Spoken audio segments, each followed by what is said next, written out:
Assalamualaikum warahmatullahi wabarakatuh. Waalaikumsalam warahmatullahi wabarakatuh. Sohib yang beriman, kali ini kita bertemu lagi dalam acara Ngopi Yuk, ngobrol seputar permasalahan Islam. Ya, alhamdulillah di sini saya ditemani beberapa guru, beberapa sahabat yang bisa berkumpul pada kesempatan sore hari ini. Ya, ada di sebelah kanan saya sohib saya dari Dai Tur, ya, yaitu Bapak Maman. Maman Serayu. Ya. Serayu itu apa artinya, Pak? Serayu, ya daerah Serayu aja. Oh gitu. Kirain kalau ngomong Serasa. Iya. Kira Tengah Serayu itu. Oh, asli Serayu. Iya. Daerah Purbalingga aja. Kirain kalau ngomong Serasa merayu-rayu gitu. Beda Memang itu. suaranya paling enak. Baik, kemudian di sebelah kiri saya tidak asing lagi yang kemarin juga baru selesai kita kupas masalah pengobatan Islami, yaitu Ustadz Ahmad Bekam, seorang guru bekam dari HPA Internasional Indonesia Malaysia dari tahun 2004 ya Ustadz ya? Ya, dari tahun 2003. Oh 2003, Masya Allah ya. Kemudian juga sudah banyak melahirkan juru-juru bekam ya Ustadz ya, sehingga dikenal oleh beliau ini sebagai bekam. Oh termasuk Banyak guru-guru guru-guru bekamnya ya. bekam, ya. Makanya beliau dikenal sebagai Ahmad Bekam. Ya. Padahal nama aslinya siapa Ustadz? Nama aslinya Muhammad Imamuddin. Muhammad Imamuddin, tapi dikenalnya sebagai Ahmad Bekam. Ahmad Bekam. Nah beliau ini sudah mendapatkan 2 kali rekor muri Ya. ya Ustadz ya. Wah, Rekor muri buat apa aja Ustadz? Itu bekam masak. Oh bekam asal, kirain bekam gak ada orangnya gitu kan. Jangan. Itu bekam goib itu. Yang ketiga harus dapat rekor dunia ini. Amin amin insya Allah. Muri itu sudah termasuk rekor dunia. Oh, Jadi museum untuk rekor dunia sebenarnya. Baik. Ya. Ya, ini juga beliau juga dikenal sebagai penterapis untuk pengobatan yang sifatnya non medis ya Ustadz ya. Insya Allah. Holistik namanya. Holistik ya. Dan ada di sebelahnya Ustadz Ahmad Bekam ya. Beliau ini sengaja kita hadirkan pada hari ini ya, yaitu Bapak Hudaya Aslam, ya Ustadz Hudaya Aslam. Waduh, Assalamualaikum. Waalaikumsalam warahmatullahi wabarakatuh. Ya, beliau ini adalah seorang penterapis holistik juga, ya Ustadz ya. Cuma namanya PAZ. Insya Allah. Metode yang kami gunakan. Metodenya. Ada kepanjangannya enggak?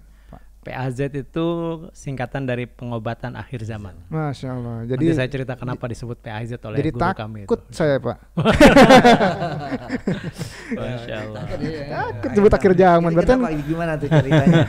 Ya. Bisa jadi namanya akhir zaman itu. ya mungkin nanti kita akan bicara tentang sejarah beliau, kenapa beliau mengambil PAZ. Kemudian yang perlu kita ketahui bersama-sama bahwa ketika ujian yang dilakukan oleh tim PAZ pasti Depok ya, Pak Hudaya ini mendapatkan nilai terbaik. Masya Allah, itu jangan Ya. terlalu diangkat lah. Luar biasa. Saya nggak ngangkat, saya cuma mengucapkannya bahwa nilainya adalah 100. Masya Allah. Iya ya, luar biasa. Masya Allah. Ya. Dan beliau ini memiliki sekarang rumah terapi ya, Pak? Ya. Namanya Namanya Syifa Huda Wellness Treatment Center di daerah Senen, Jakarta Pusat. Jakarta Pusat. Ya. Ini untuk penterapian metode PAZ ini Saya gunakan metode itu, pas Al-Kasal. Untuk umum ya, Untuk umum. untuk umum ya. Di sebelah mana lebih tepatnya, Pak? Persisnya di seberangnya kantor PMI. Itu ada Jalan Keramat 4. Di sana juga ada rumah teduh ya, rumah singgah. Teduh. Ada satu ruangan khusus buat terapi, saya gunakan itu sebagai rumah sehat kita, insya Allah. Alhamdulillah. Baik, alhamdulillah. Itu berbayar. Insya Allah begitu. Tapi kami punya program buat yang di rumah singgah. Itu karena rumah singgah itu yang rumah teduh ya. Itu pasien-pasien dari luar kota, dari Aceh sampai Papua yang datang ke Jakarta, orang-orang duafa yang nggak punya tempat tinggal. Nah itu ditampung di sana selama mereka berobat. Nah khusus buat pasien-pasien itu saya lakukan terapi rutin tanpa dikenakan Dikenakan biaya. Subsidi silang berarti. Satu daya. Ya, betul. Itu kan tadi kan nyebutnya aja susah tuh ya. nama tempat terapinya yang mudah diingat apa ya? Syifa Huda aja. Syifa Huda. Ya, nyebutnya pengobatan apa Syifa Huda itu? Pengobatan dengan metode pas Al-Kasal. Pas Al-Kasau. Iya. Ya. Syifa Huda itu ada nama itu sesuai dengan nama penterapisnya. Masya Allah. Iya. Iya, potongan dari nama saya sendiri di akhir itu Huda. Iya. Dan Syifa itu diambil dari nama putri saya yang memang berniat juga menjadi seorang pas trooper. Insya Allah kami berdua yang menjalankan rumah terapi itu. Oh, orang yang bergabung di dalam PAS kemudian menjadi penterapi sebut PAS Trooper. PAS Trooper, kita Oh, menyebutnya PAS Trooper. Tentara PAS. Nah, Pasukan PAS. Pasukan PAS.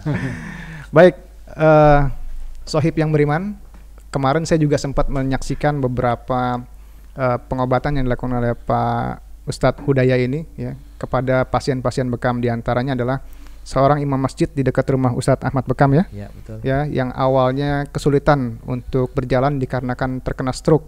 Ya. Kemudian kita lihat beberapa menit untuk melakukan terapi, Iya. kemudian beliau sudah bisa berjalan, kemudian bisa menghentakkan kaki, dan yang cukup membuat kita sedikit agak takjub gitu ya. Kenapa saya katakan sedikit? Karena dia belum mengupas semua ilmunya, Ustaz. Ya. Baru sedikit ya. Baru sedikit ya, jadi sedikit takjub. Kalau dikupas semua mungkin saya takjub bener gitu. Jadi apa tuh yang sedikit Illa takjub billah. tadi Ya, gitu? itu pasiennya bisa naik tangga, Ustaz. Dan turun tangga. Dan turun tangga dengan sendirinya ya. Baik, Sohib yang beriman, mungkin bisa disaksikan potongan film berikut ini ketika beliau mengadakan pengobatan di rumah Ustadz Imam Solihin. Di rangka bapak itu kelihatan kaki kiri jatuh, kaki kiri lebih terbuka. Nah ini pinggul bapak. Kalau masuk ini tadi kaki ibu.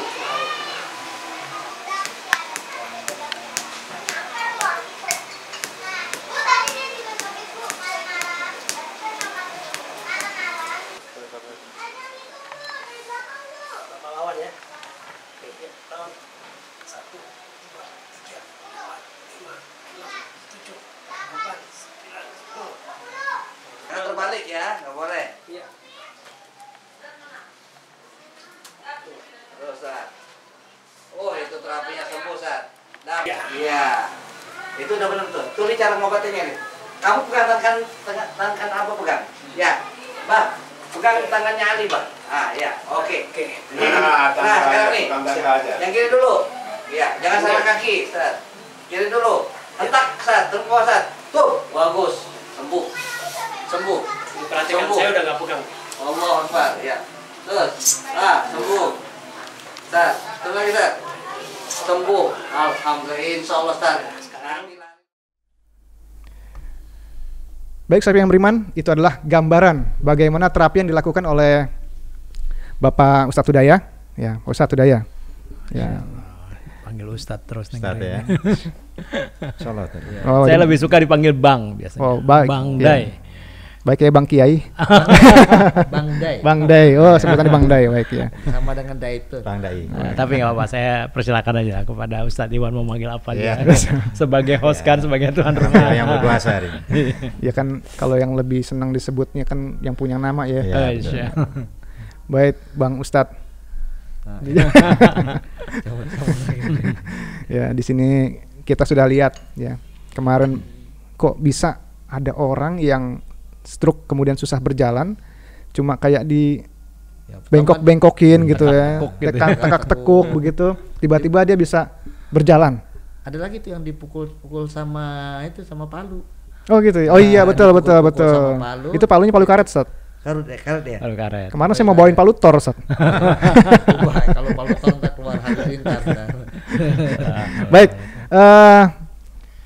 Bang Hudaya, itu kira-kira bisa dikasih gambaran nggak? Sebetulnya pengobatan apa sih yang kemarin dilakukan tuh? Iya. Ya.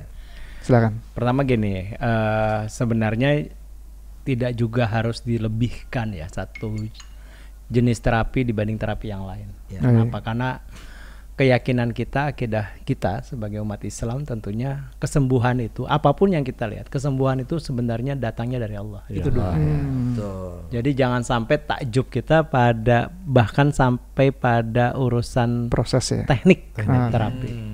Tuan. Mudah-mudahan kita dijauhkan dari ketakjuban itu, karena kalau kita betul-betul bawa akidah kita bahwa yang menyembuhkan Allah, maka hanya satu, kemudian ketakjuban kita kembalinya kepada Allah. Betapa mudah bagi Allah untuk mendatangkan, mengizinkan datangnya kesembuhan pada siapapun yang dia kehendaki. Iya. Itu dulu. Iya, ini saya disentil nih, Ustaz. Ini saya disentil, Ustaz. Astagfirullahaladzim, maafkan saya ya Allah. Nah, yang kedua memang begini, Masya Allah, saya banyak belajar sebenarnya dari Ustadz Ahmad Bekam ini ya.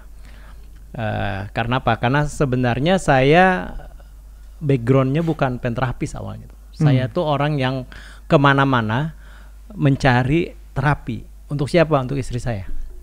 Awalnya begitu. 19 Awalnya ya. tahun itu saya mendampingi istri saya dari gadis dia sudah terkena masalah autoimun lupus dengan berbagai macam problemnya. Hampir seluruh organnya pernah kena masalah. Alhamdulillah sampai hari ini yang masih tidak pernah itu hanya paru-paru. Jadi lupus ini 1000 wajah ya. Cuma Biasanya paru-paru aja. nih ya. kalau nama penyakitnya banyak lah ya yang sudah bahas itu di luar sana deh. Itu gambaran simpelnya seperti apa? Apanya itu? Penyakitnya. Penyakit itu masalah antibodi kalau menurut medisnya ya. Masalah antibodi yang membuat organ apapun secara sistemik dalam tubuhnya itu bisa terkena masalah karena antibodinya Lemah, ya. dianggap gitu ya oleh medis tuh bahkan menyerang tubuhnya sendiri. Oh, antibodinya menyerang tubuhnya sendiri. Bukan membantu tubuhnya menyerang penyakit, apa malah membantu penyakit menyerang tubuhnya. Contohnya tadi kan yang tidak diserang paru-paru. Sampai hari ini alhamdulillah Contoh paru-parunya penyerangan jantung berarti pernah dong? sudah. Itu gambaran seperti apa, Bang? Istri saya itu pernah divonis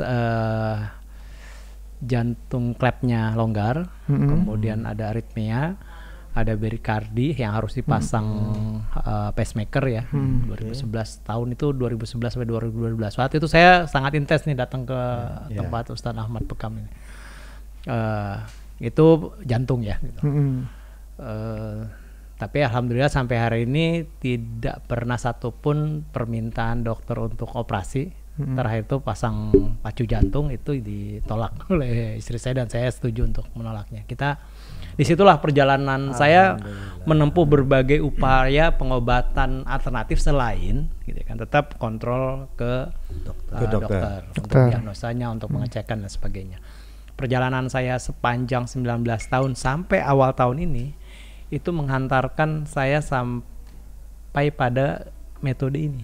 Metode Pas Al-Kasau. Berarti sebelumnya udah banyak metode yang dimasukin sama metode Bang yang Hudaya. saya datangi, yang saya kunjungi dan saya alami, ya, terutama buat istri saya, bekam, akupunktur, berbagai saya nggak bisa sebut satu persatu ya, termasuk urusan herbal dan sebagainya ya, apa yang harus dilakukan. Jadi konsumsi ya.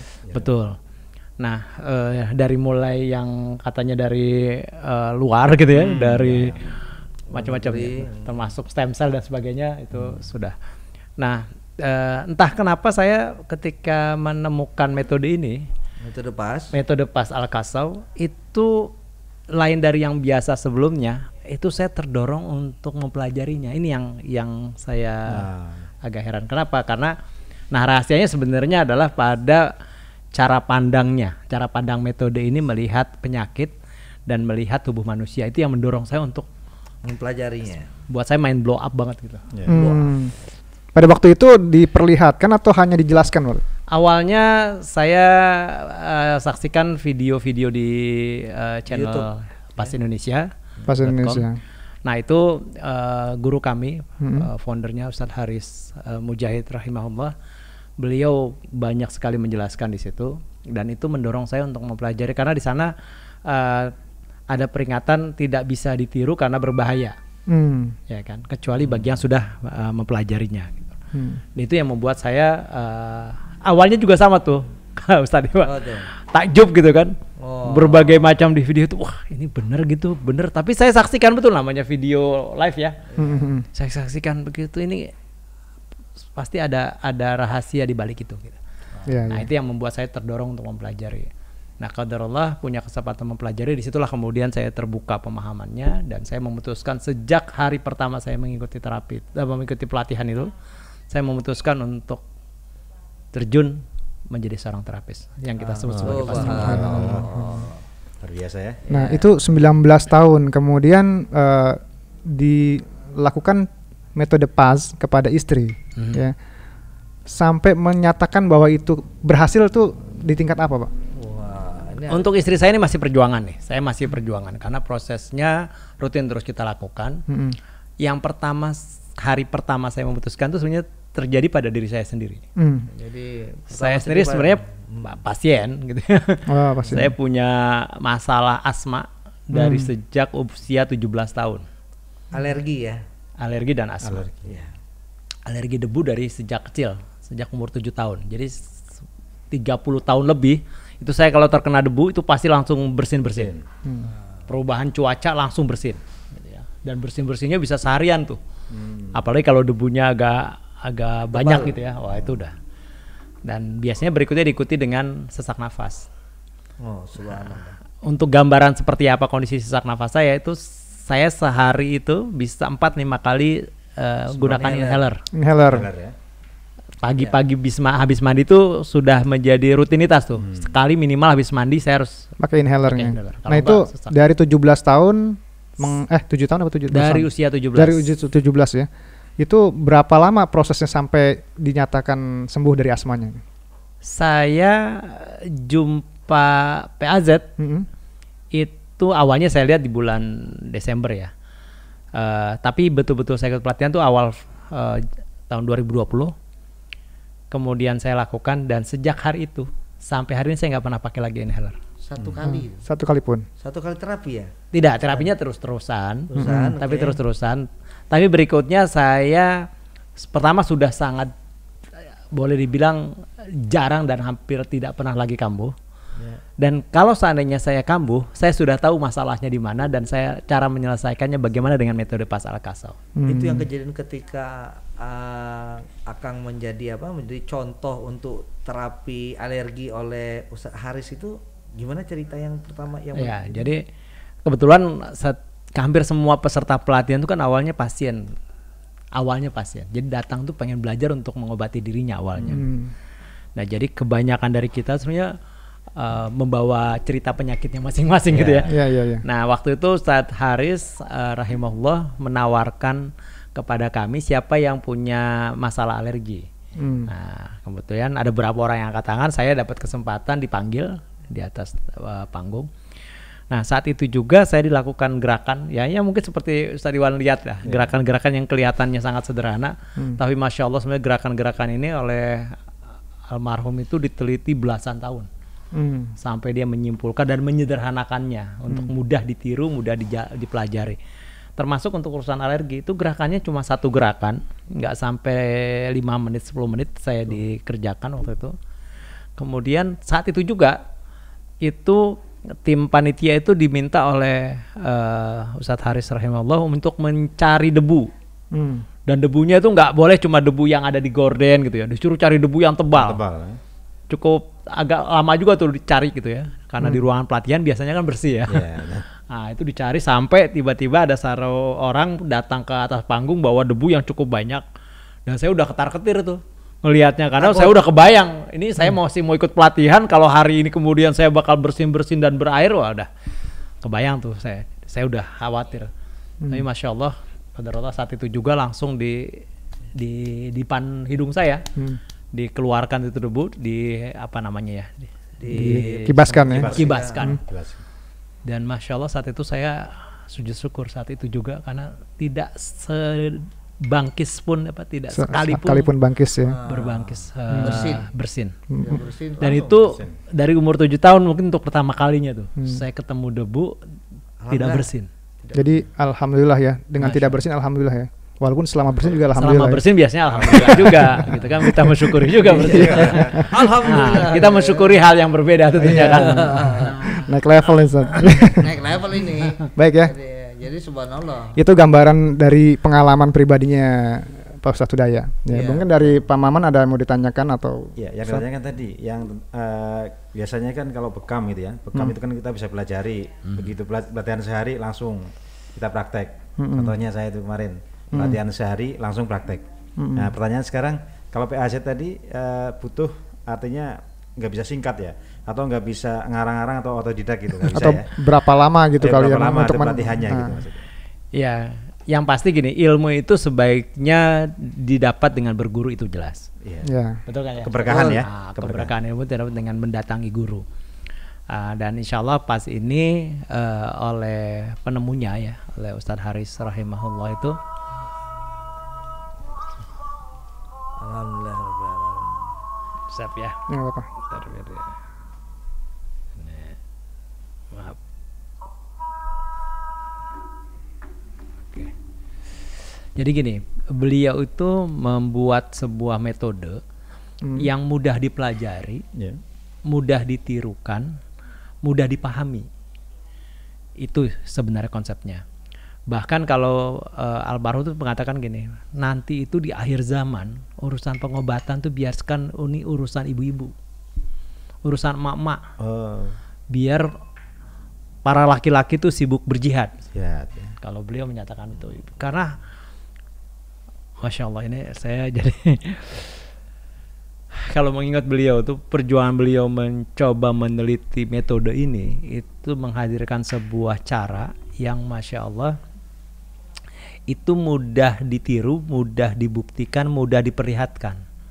Dan tagline-nya adalah kita menyebutnya dengan kode 4. Kode 4. Ya, kode tangan 4 itu pas itu menggunakan metode tanpa operasi, tanpa alat, tanpa obat, dan tanpa jimat. Tanpa klinik lah ya. Karena kan kadang-kadang gini, yang terakhir nih saya bahas dulu yang kadang-kadang kan banyak orang berpikirnya, wah itu sih mungkin karena terapisnya punya kemampuan mantra-mantra lah gitu kan, kemampuan bacaan tergantung bacaan si terapisnya nih yang sembuhnya. Jadi orang lain belum tentu bisa kan gitu. Nah ini menegaskan kenapa penting menjadi tanpa jimat, karena untuk mengatakan bahwa siapapun bisa melakukannya dengan metode yang sama, bisa diduplikasi insyaallah. Sekalipun non muslim kan. Nah memang ilmu ini bisa karena beliau mencoba menemukan metode ini secara saintifik. Sains ya. Logikanya sangat masuk dengan logika sunatullah, meskipun dasar pijakannya selalu menggunakan logika wahyu. Kenapa disebut logika wahyu? Nah ini memang di pelatihan akan dibahas oleh tim ya sekarang, karena almarhum sudah meninggalkan dan beliau sudah mengamanatkan beberapa orang untuk melanjutkan proses pendidikan ini. Insya Allah kalau siapapun yang ikut pelatihannya akan punya gambaran kenapa metode betul-betul didasarkan, terinspirasi betul dengan wahyu, logika yang didapatkan dari Al-Quran, dari apa yang disampaikan Rasulullah dan sebagainya. Bagaimana menjebataninya hingga kemudian masuk kepada sunatullah dan mudah diterima oleh logika akal manusia, tentunya itu banyak dikupas di pelatihan. Ya, selain urusan pelatihan tekniknya ya. Jadi pelatihan itu sebenarnya lebih banyak untuk membuat cara pandang, menggeser cara pandang kita tentang yang namanya pengobatan. Ustadz Ahmad barangkali ada yang mau disampaikan atau ditanyakan? Jadi cara terapi PAZ ini diberikan kepada sang pasien, terus diajarkan juga kepada pasien. Itu agar apa tuh? Iya, jadi gini, menariknya juga kenapa kemudian saya memutuskan untuk menjadi Pas Trooper ya. Tadi saya cerita, saya mengikuti banyak sekali pengobatan alternatif buat diri saya sendiri maupun buat istri saya ya, meskipun lebih banyaknya untuk kepentingan istri. Nah, saya melihat gini, hampir semua pengobatan alternatif yang saya datangi itu sangat tergantung pada terapis. Jadi kalau saya datang, berikutnya saya nggak bisa ulangi lagi, saya harus datangi lagi. Bekam, saya nggak bisa bekam sendiri, saya harus datangi lagi. Apapun, boleh disebutlah beberapa macam. Nah, bedanya dengan Pas Al-Kasau ini adalah yang kita kasih justru resepnya dan dilakukan sendiri. Kita ajarkan caranya. Jadi sebenarnya Pas Trooper itu tugasnya adalah hanya menunjukkan caranya untuk mendapatkan proses kesembuhan lewat metode ini. Siapa yang akan melakukannya?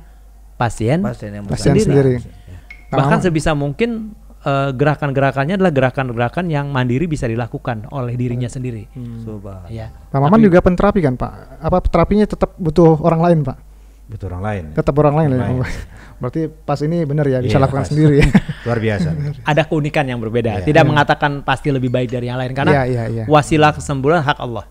Ya kan? Allah lah yang memilih mana wasilahnya. Yang pasti jaminannya gini. Kalau bertemu obat dan penyakitnya ketemu, maka kesembuhan akan datang. Jodohnya gitu kan. Nah, jodohnya bisa jadi dengan bekam, bisa jadi dengan terapi yang lain, wallahu alam. Yang kita bisa lakukan adalah mengikhtiarkannya. Dan kenapa PAZ punya keyakinan metode yang insya Allah punya punya proven ya, proven. bukti karena memang prosesnya betul-betul kita lakukan dengan menggunakan 3 logika wahyu, logika sunnatullah, dan tetap tidak bertentangan dengan akal manusia. Gitu. Jadi memang PAZ ini melengkapi khasana terapi yang kita miliki ya, terutama tanah air ya, Indonesia. Karena sekarang ngomong-ngomong ceritanya pas ini udah ke seluruh provinsi ya Kang ya. Bukan hanya provinsi, sudah go internasional. Ini dimulai di tahun berapa ya pas ini ya? Kalau risetnya almarhum itu sudah belasan tahun. Tapi PAZ-nya sendiri, nama PAZ Al-Kasau itu 2018 baru diresmikan gitu lah ya. Di launch sebagai nama PAZ Al-Kasau. Kemudian namanya pengobatan akhir zaman itu kenapa?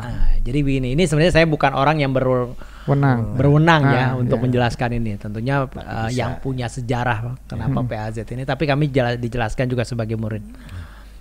Jadi gini, kalau Ustadz Harif sering menyebutkan kita gini, Rasulullah itu mengingatkan kita untuk tidak sibuk bertanya tentang kapan akhir zaman itu akan datang. Ya. Tapi apa yang sudah dipersiapkan oleh kita untuk akhir zaman, itu yang sering diingatkan kepada kita dari 1400 tahun yang lalu oleh Rasulullah maupun oleh para ulama. Jangan sibuk bertanya kapan kiamat datang, tapi apa yang sudah dipersiapkan.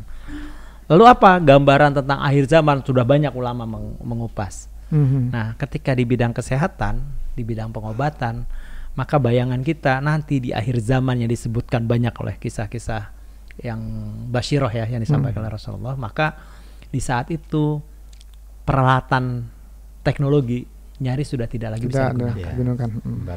Ya kan? Sekarang ini gitu, hampir kalau kita bicara pengobatan yang masih berada di atas dan belum tentu benar ya, yang di atas yang sedang menguasai gitu ya, dunia secara pengobatan adalah kedokteran barat, medis ya, medis. Dan kita sudah tahu sekarang dokter sudah sering menyampaikan proses apapun untuk menegakkan diagnosa memang sangat tergantung juga pada peralatan. Penggunaan laboratorium, penggunaan scan, penggunaan USG dan sebagainya, peralatan-peralatan yang luar biasa canggih untuk menemukan, mendiagnosa sebuah penyakit. Ya. Nah, bayangkan kalau di akhir zaman itu tidak ada, lalu gimana cara menolong orang? Bagaimana cara mengobati orang kalau kemudian untuk urusan alat saja kita nggak bisa gara-gara teknologi shutdown.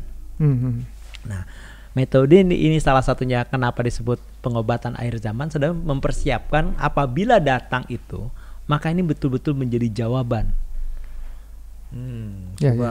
Pengobatan yang tidak tergantung pada alat, itu poin yang satu tadi. Tidak tergantung pada alat. Demikian juga obat. Nah, jadi tidak tergantung dengan medis, dengan alat, kedua dengan obat. Nah, obat ini nanti ceritanya yang tadi yang sebut kenapa ini melengkapi dari khasanah pengobatan holistik. Nah, salah satunya adalah tidak mengandalkan obat. Boleh jadi tanpa obat pun sudah bisa datang kesembuhan yang Allah izinkan itu. Subhanallah. Ya kan? Yang ketiga, tanpa operasi. Ya, ini satu hal yang menjadi tagline penting karena banyak hal proses penyembuhan saat ini itu solusi shortcutnya adalah operasi. Baik. Kita seringlah mendengar tetangga, keluarga yang apapun penyakitnya, dikit-dikit tawarannya adalah operasi. Wah, bukan dikit-dikit ya, pokoknya tawaran operasi solusinya gitu ya. Padahal kalau seandainya ini bisa dihindarkan, Masya Allah, fitrah manusia yang sudah Allah ciptakan dengan kelengkapan organnya, dengan kelengkapan anggota tubuhnya sebagainya, kalau bisa dipertahankan sampai akhir hayatnya dan kesembuhan itu bisa datang tanpa operasi, itu mudah-mudahan jadi solusi. Alhamdulillah. Nah, ini itu baru dari namanya penjelasannya begitu luas ya, subhanallah ya, seru banget ya. Nah, ini kita belum masuk nih ke bagaimana sih metodenya dia itu menemukan satu penyakit, kemudian teknis pelaksanaan pengobatannya seperti apa gitu. Ya, jadi gini, pertama kita melihat dari aspek jasad dulu ya, jasad manusia. Jasad manusia itu ketika ada penyakit, PAZ mengupas terinspirasi dari hadis Rasulullah tentang bagaimana Rasulullah menyebut tentang upaya pengobatan. Itu ada 3 Rasulullah menyebutkan dengan minum madu, ya kan, saya langsung lompat dengan berbekam. Iya. Sama Rasulullah juga menyebut, meskipun ini ada perbedaan pendapat berikutnya tentang K. Ya. Nah, luar biasa Ustadz Haris kemudian melihat ini bukan secara teknisnya, tapi dia melihat secara metodenya. Madu dikelompokkanlah itu sebagai kelompok input. Ada sesuatu yang dimasukkan ke dalam tubuh untuk memperbaiki tubuh manusia yang terkena penyakit itu, yang kita sebut sekarang dengan minum obat. Apapun lah, mau herbal maupun Western, kimiawi. Tapi intinya adalah itu dikelompokkan sebagai input. Ini temuan pertama yang luar biasa dari, menurut kami ya, dari beliau melihat cara pandang secara sistemik gitu ya. Ada yang pengobatan sifatnya input, dan Nabi sudah memberikan indikasinya lewat madu. Ya kan. Yang kedua dengan berbekam. Berbekam ini mengeluarkan sesuatu yang tidak diperlukan oleh di dalam tubuh. Ya kan, menjadi racun dan menjadi penyakit dikeluarkan. Ya kan. Ini kemudian kita sebut sebagai output. Nah, ada missing link dalam pengobatan yang selama ini banyak ditekuni dan dilakukan di dunia alternatif maupun di dunia tibun nabawi atau holistik, yaitu melihat yang di tengah nih yang kita sebut, yaitu aspek sistemnya. Yang ketika Rasulullah melakukan dia tidak terkategori input, tidak juga terkategori output. Tapi dia memberikan kalor kalau tekniknya ya kan. Nah, kalor ini untuk apa? Untuk mempengaruhi sistem tubuh supaya bisa lebih produktif, supaya bisa metabolismenya lebih baik dan seterusnya. Sehingga input yang kemudian masuk ataupun output yang kemudian dilakukan ya secara alami, ada urin, ada pengeluaran feses, pengeluaran keringat, itu alami sebenarnya di luar bekam yang memang juga disunahkan. Nah, itu prosesnya akan menjadi lebih baik kalau sistemnya juga diperbaiki. Nah, aspek sistem inilah kemudian yang diteliti oleh penemunya sampai ketemu, karena beliau ini S1-nya dulu di TB dan kemudian melanjutkan ke Belanda di rangka pesawat terbang. Jadi pemahaman dia tentang sains, tentang fisika, tentang rangka itu sangat besar pengaruhnya terhadap proses proses berpikir saintifik, berpikir sunatullah gitu ya. Termasuk dalam melihat manusia, karena di dalam diri manusia ada rangka. Nah, saya mau menyingkat satu pandangan gini. Jadi PAZ itu pasal kaso ngapain sih? Yang kita lakukan adalah semata-mata memperbaiki sistem tubuh melalui perbaikan rangka tubuhnya. Gitu ya, memperbaiki rangka tubuh. Diapain rangka tubuhnya? Kita upayakan kembali fitrah.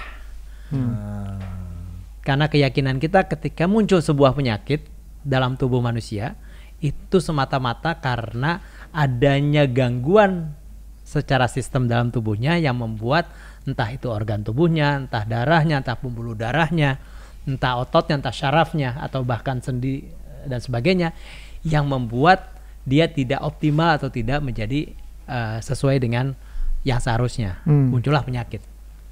Ya, lalu gimana cara menyelesaikannya? Dari cara pandang ini, ya kembalikan sistemnya menuju fitrah. Dari mana kita tahu fitrah atau tidaknya? Gerakan sholat yang dijadikan sebagai patokan. Gerakan sholat ya. Nah, kenapa gerakan sholat? Itu yang kemudian dalam pelatihan itu tekniknya akan diperlihatkan, akan ditunjukkan dalam pelatihan, berdirinya, rukunya, itulah gerakan-gerakan fitrah. Karena setiap manusia itu sebenarnya, setiap makhluk itu Allah ciptakan punya gerakan-gerakan fitrah. Kalau kita lihat kucing, kita lihat ayam, termasuk manusia itu Allah, kalau manusia Allah wahyukan. Sebenarnya diwahyukan juga diilhamkan bahasanya kepada makhluk yang lain untuk melakukan gerakan-gerakan itu seragam, seluruh kucing seluruh dunia gerakannya sama. Ya kan, kucing Indonesia maupun kucing Eropa sama gerakannya. Karena diilhamkan oleh penciptanya. Sholat dari ujung sampai ujung sama gerakannya. Karena memang diwahyukan, diatur sedemikian rupa kita harus melakukan gerakan yang sama. Alhamdulillah. Dan itu sebenarnya menjadi tanda bahwa gerakan itu adalah gerakan fitrah. Gerakan mengembalikan kita pada waktu-waktu tertentu untuk berada pada posisi paling fitrah. Nah, ini kalau misalnya ketemu sama orang yang mempunyai penyakit, ya, apakah dia disuruh sholat atau bagaimana penyembuhannya? Oke, kalau tekniknya mungkin seperti yang tadi disaksikan ya. Nah, ini mungkin bisa dijelaskan kepada. Iya, jadi teknik ini sebenarnya kita mencoba, pas trooper itu tugasnya hanya mencoba mengetahui penyimpangan rangka tubuh pasien. Oh, rangkanya yang diperhatikan ya. Sebenarnya tidak menghubungkan langsung antara penyakit dengan tekniknya. Ya. PAZ itu atau pas Al-Kasau ini sebuah metode yang kita lakukan dan insya Allah semua bisa mempelajarinya, semua bisa menduplikasinya selama mau belajar. Gitu kan. Belajarnya kemana? Tentunya kepada yang berhak memberikan pelajaran, kepada guru yang memang diijazahi ya insya Allah. Nah, bagaimana kemudian kita mendiagnosanya, menemukan penyimpangannya, itu yang diajarkan di pelatihan. Jadi sederhananya adalah kita mencari penyimpangannya. Apakah tubuhnya itu terpelintir, ya? Apakah tubuhnya ketarik ke kanan atau ketarik ke kiri atau ke depan, ke belakang, itu yang kita temukan. Kalau ketemu, maka kita yakini penyimpangan itu ada hubungannya dengan keluhan yang dirasakan. Penyimpangan itu ada hubungannya dengan penyakit yang kemudian muncul. Ya.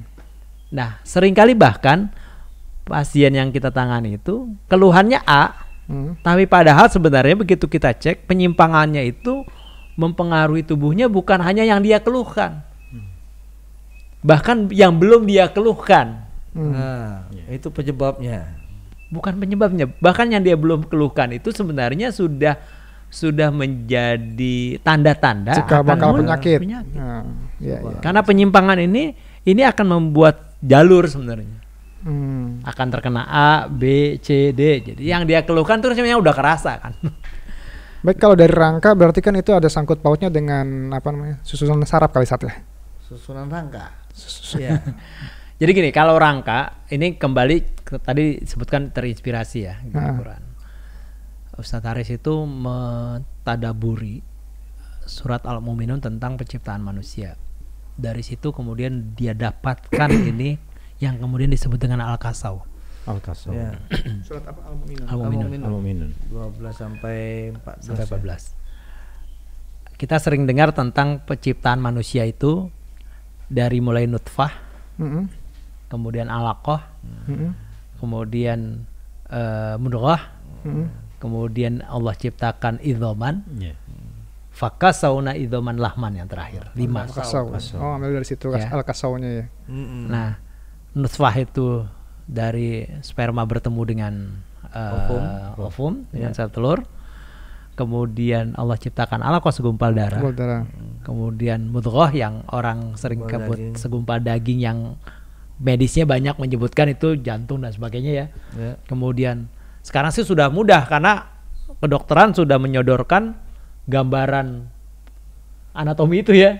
Gambaran proses itu, fotonya dari yang idoman seperti rangka yang dari kepala sampai tulang ekor gitu ya. Kemudian kunci terakhir nih, fakasauna idoman lahman. Allah bungkus rangka itu dengan daging. Menjawab tadi syaraf. Jadi rangka itu segala sesuatu yang di luar rangka itu daging. Apa saja? Ada syaraf, ada otot, ada darah bahkan, ada pembuluh darah, ada apalagi organ, ada saluran getah bening. Itu semua membungkus rangka. Nah, cara pandang membungkus inilah Ustaz Iwan yang mempengaruhi revolusi berpikir dalam melihat kesehatan manusia. Karena hanya sebagai bungkus, kalau rangkanya berubah, bungkusnya pasti akan berubah gitu. Jadi tidak mulus ya. Betul. Gitu ya. Itu. Rangkanya bergeser, bungkusnya pasti akan bergeser. Cuma kan sejauh ini pengertian orang-orang umum itu tentang penyakit-penyakit yang berhubungan sama rangka kan paling cuma kayak urat kejepit, kemudian gangguan-gangguan ngilu di beberapa tempat. Nah, seandainya ada penyakit yang berhubungan dengan organ atau taruhlah yang banyak sekarang bermasalah itu seperti tumor, kanker dan sebagainya, apakah bisa diperbaiki juga dengan sistem rangka itu? Ya, yang pasti kalau buat kami para pastor per itu amanatnya adalah kita berlomba-lomba sesama pastroper untuk menebarkan ini dengan melakukannya, dengan mengamalkannya. Seperti yang tadi Ustaz Iwan ceritakan, dengan melihat orang akan sampai pada ainul yakin. Karena melihat, karena menyaksikan. Dibanding saya omongin ini, saya ceritakan, karena belum tentu kemudian sampai pada ilmu yakin. Kalau hanya diceritakan bahwa rangka itu bisa loh berhubungan dengan tumor, ini akan bisa jadi bertabrakan nih secara ilmu. Ya kan? Kapan itu kita bisa mudah sampaikan di pelatihan? Karena urutan sistematika berpikirnya mungkin nggak bisa hanya dibahas dalam bentuk obrolan singkat ya. Karena nanti akan nggak ketemu nih urutan logiknya sampai kemudian kita mengatakan logis secara ilmu kemudian sampai pada ilmu yakin. Amin. Nah sementara kalau buat kami itu kategorinya bukan hanya ilmu yakin nih. Ainul yakin tentunya karena tiap hari kita menjalankannya, kita menemukan proof-proofnya dari apa yang kita pelajari. Kadang-kadang baik terapisnya maupun pasiennya sama-sama, kalau bahasa saya bukan takjub ya, sama-sama heran. Kok digituin aja sembuh ya gitu. Sama, saya juga heran, makanya saya banyak nanya tadi. Jangankan orang lain yang melihat, kami pun seringkali heran gitu. Kenapa? Kok bisa ya gitu. Tapi balik lagi ke mata-mata karena akidah kita ya mudah bagi Allah menyembuhkannya dan menambah keyakinan kami. Bukan hanya ainul yakin karena kami kemudian melakukannya, menyaksikannya, bukan hanya ilmu yakin karena kami sudah mempelajarinya, tapi pada hakul yakin karena kita tahu betul bahwa ini bersumber inspirasinya dari Al-Quran. Wahyu ya. Baik. Subhanallah. Ustaz Ahmad barangkali ya, ini dalam tadi sejarahnya sudah disampaikan, kemudian tekniknya juga disampaikan.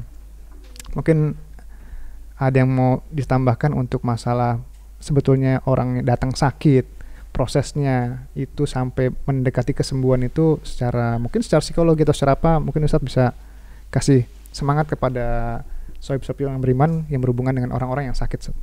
Ya, jadi memang dengan kehadiran PAS ya, pengobatan akhir zaman ini melengkapi lebih lagi ya khasana terapi, sehingga akhirnya insya Allah bagi pasien-pasien yang tadi sudah putus harapan, yang sudah tidak ada lagi harapan untuk sembuh, nah alhamdulillah ini terbuka kembali nih, ya kan?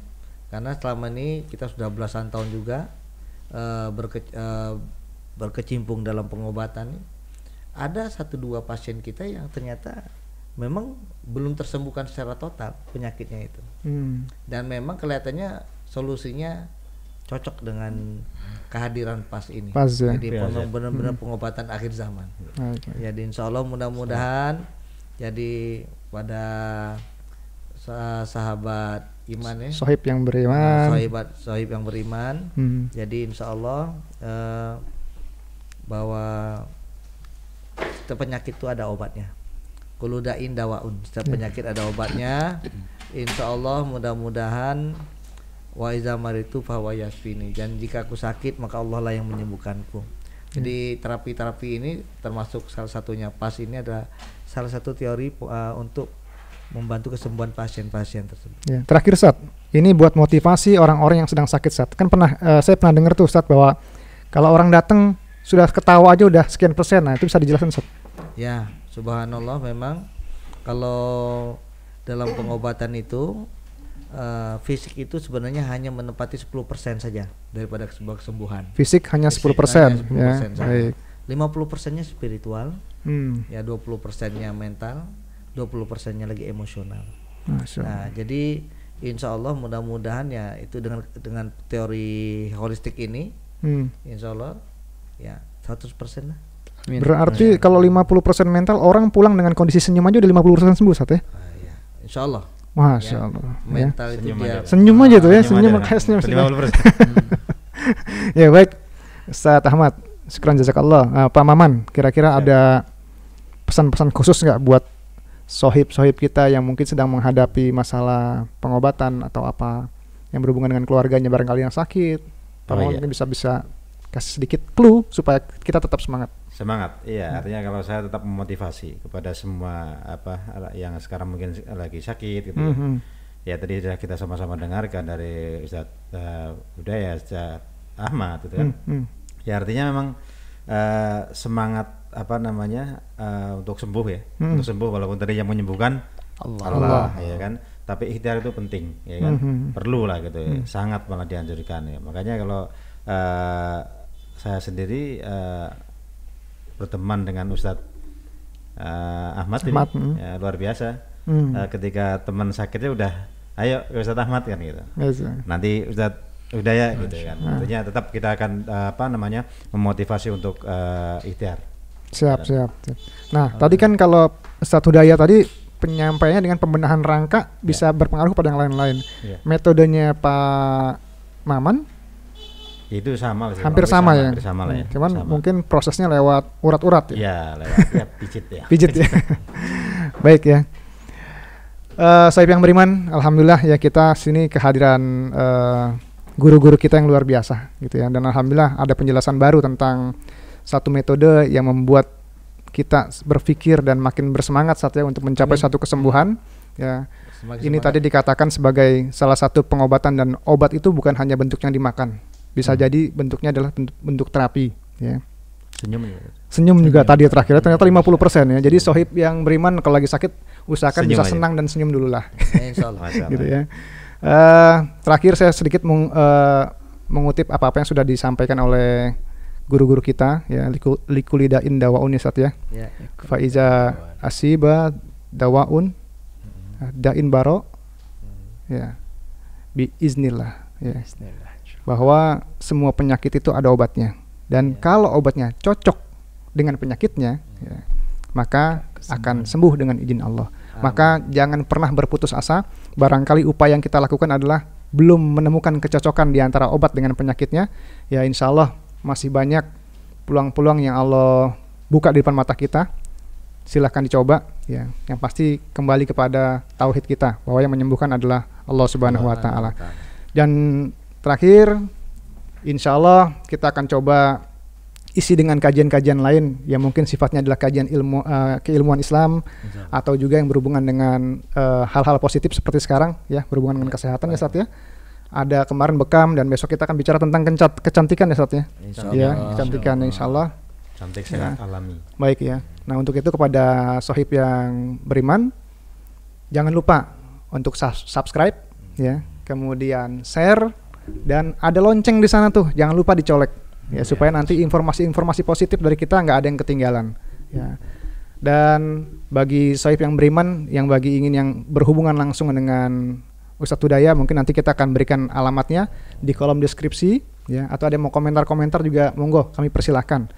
Jika ada pertanyaan yang sifatnya pribadi ya, private, bisa kirim ke alamat email dari Bani Muhammad channel ini ya. Insya Allah kita akan coba kupas secara pribadi juga ya. Mungkin kalau dengan izin para guru kita ini, mungkin nanti nomor-nomor teleponnya pun akan kami cantumkan. Jika memang nanti sekiranya beliau takut sibuk tidak keangkat dan lain sebagainya, mungkin nanti alamat nomor telepon kami akan kami cantumkan di kolom deskripsi. Ya mungkin itu saja ya. Ustadz Hudaya, Ustadz Ahmad ya, Pak Maman. Syukron jazakallah, mudah-mudahan Allah berikan kepada kita semua kesehatan. Amin. Ya, keringanan dalam beribadah. Amin. Dan mudah-mudahan Allah tetap kasih semangat kita untuk bisa memberikan manfaat kepada lingkungan kita. Ya, terakhir jika ada kesalahan saya minta dibukakan pintu maaf yang seluas-luasnya. Assalamualaikum warahmatullahi wabarakatuh. Waalaikumsalam warahmatullahi wabarakatuh.